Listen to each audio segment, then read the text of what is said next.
Green Pinky Gardener here, and in this video I would like to do a mid-July update on my front yard garden.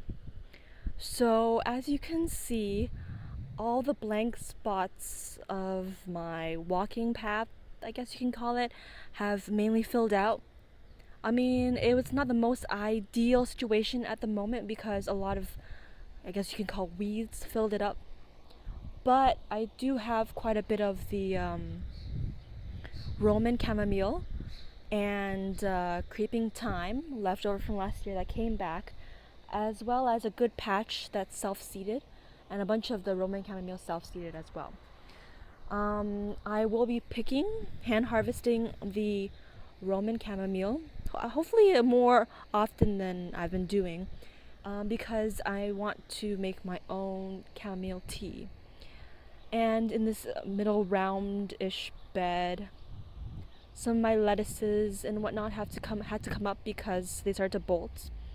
And I did replace some of the bolted arugula with just some clearance herbs that I got from my nursery, I guess. So that's like a sage and oregano, purple oregano that's not looking too happy, I don't think, but that's okay.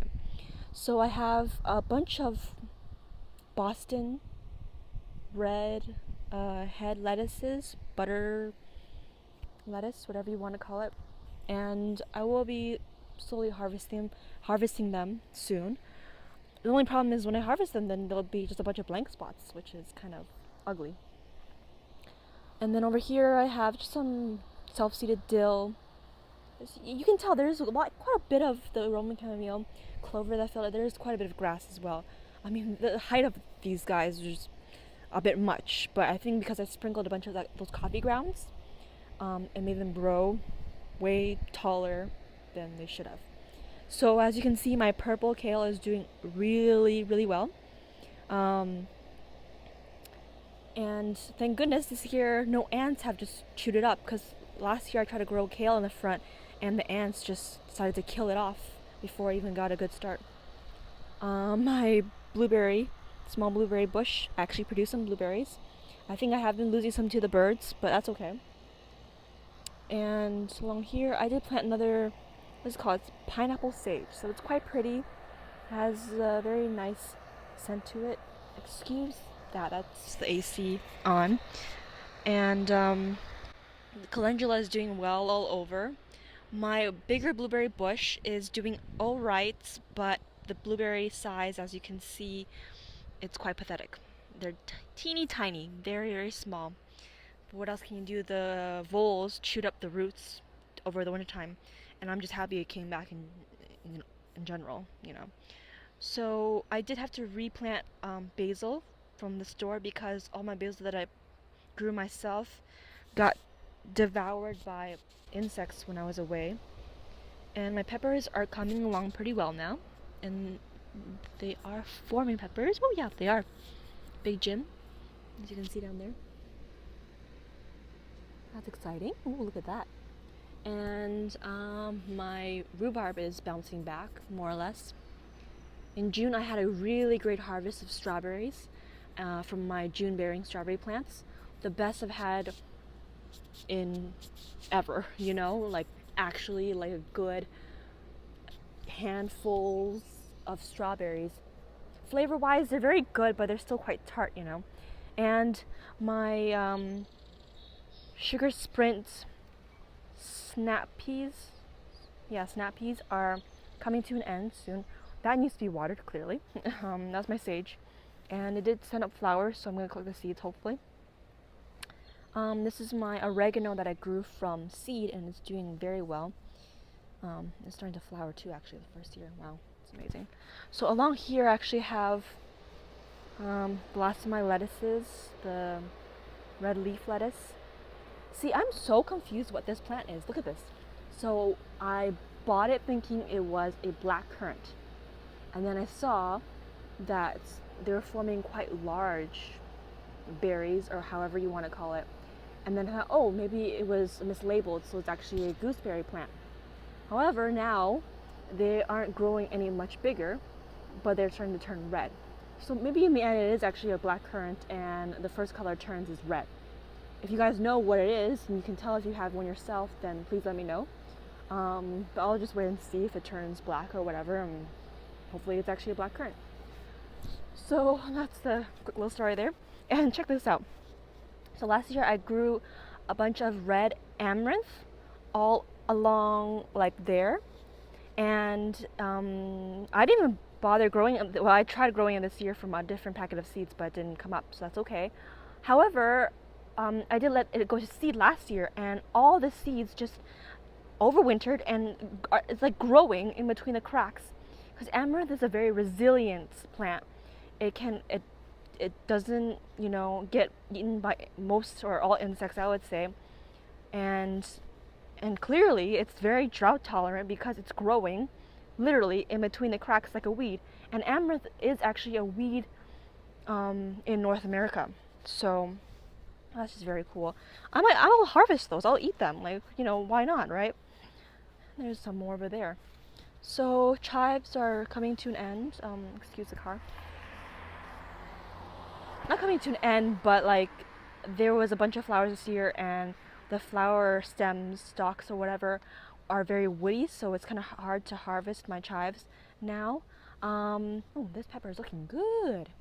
So that's a sweet elongated, and I see one already down there. You see that? That's exciting.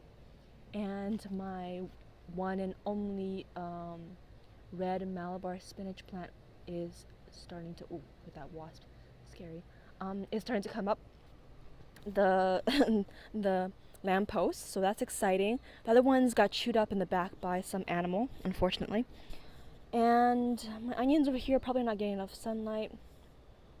Time is looking a little bit sad for its days. So check this guy out. So this is my goji berry plant, and this is the, I guess you can call it the second year I'm growing it, but really the first year that's really took off. And it's actually producing quite a lot of goji berries. Oopsie, sorry. Check that out. See all these green guys here? Those are all goji berries, and it's blossoming some more. That's really exciting. I already tasted one before, and it's edible. It's quite decent, you know, eating it fresh, eating it raw, but it has a very like medicinal aftertaste, I would say. That's all I can say about it. So rosemary looking good, lavender looking good. I'll probably cut it back just so that it might reflower again this year. More peas, my oregano. I don't know why it's looking sad. I swear, oh, it's not watered enough, that's why. Parsley looking good, but it's already flowering from the first year. Parsley is supposed to be a biannual. Oh, check out that bee. Look at that bee. Do you see it? Oh, it's cute. It has a huge 2 pollen sacs on its little legs. How cute, with a little baby bumblebee. That's so adorable. Anyways, this is my crazy asparagus, by the way. It is absolutely insane. I think it grew to like about, I don't know, 6.5 feet or taller. The tallest stalk. It's leaning over now because it got too tall and heavy. So yeah, I didn't know it would grow this big, but I'm happy about it, and even more stalks came up afterwards, so that's exciting. My tiny Tims are doing pretty well. It's probably taking a bit longer for it to ripen because it's under the shade. It's shaded by the asparagus too much. That's okay. And my red vein sorrel over there, as you can see, is doing really well. I mean, it's not my favorite vegetable actually. It doesn't have like a very strong flavor in general, and it's just kind of sour, tart. It doesn't taste lemony in my opinion. Some people say it does, but not to me. So my eggplant bounced back, and it's looking really good. I think this is the one I actually grew myself. It's the Asian elongated or just long eggplant, and it's looking really good. The best so far that I've grown over the years. And this is the super badass, supposedly ornamental but definitely edible eggplant that has full-on spikes on its leaves. And the shape of the eggplant, as you can see, it's like round. It's right there. It's round, and it is orange when it turns fully ripe, you know, so that's really cool. Early California pepper. No, it's producing. That's good. And see, like, this variety of eggplant is just, it's going bonkers. It's producing so many eggplants. Look at that, all down there. Do you see that over there? They're still green, so they're kind of hard to see, but it has a tinge of purple on them as of now. I think this is one of my only good leaf lettuce basil plants. So that's exciting. Oh, it's starting to flower, so I pinch it off. Hoverfly. And oh, check this pepper out. Pretty good. And that pepper had a rough time, had a real rough time. And this is one of the biggest one I have, that ornamental eggplant. And it's looking just really good. So many eggplants on there. My dwarf / ornamental peppers, chili peppers. I'm kind of curious to see how spicy it is. Maybe I'll do a video of me eating it, but I'm kind of scared to do that at the same time. So just moving along, here is my one row of you know, zucchinis and whatnot. And oh, check that zucchini out. It definitely got pollinated correctly, so it's gonna grow big. Yellow zucchini plant. My beans are doing pretty well. These are the ones that are producing the most as of right now, but bush beans overall, I would say, produce less than runner beans or pole beans, whatever you want to call them. Overall, they produce less, I would say. And this is a scallop squash zucchini. This is this is actually my 8-year-old seeded whatchamacallit, yellow crookneck squash, and it hasn't produced yet. It has a slow start, but it's looking much better now. And then this is another scallop squash zucchini, and this is my one and only kohlrabi. It's doing okay, but it's gotten eaten by some cabbage loopers, cabbage worms or whatever. And this is my another yellow zucchini squash, and it is producing one, so that's exciting. And this is my last zucchini, which is just the green one, dark green, or however you want to call it. And there's some on there, and I had to pollinate some this morning too. And some more beans. So that's about it for the front. Thanks for watching, and if you like my videos, please subscribe. Thanks, bye, see you next time.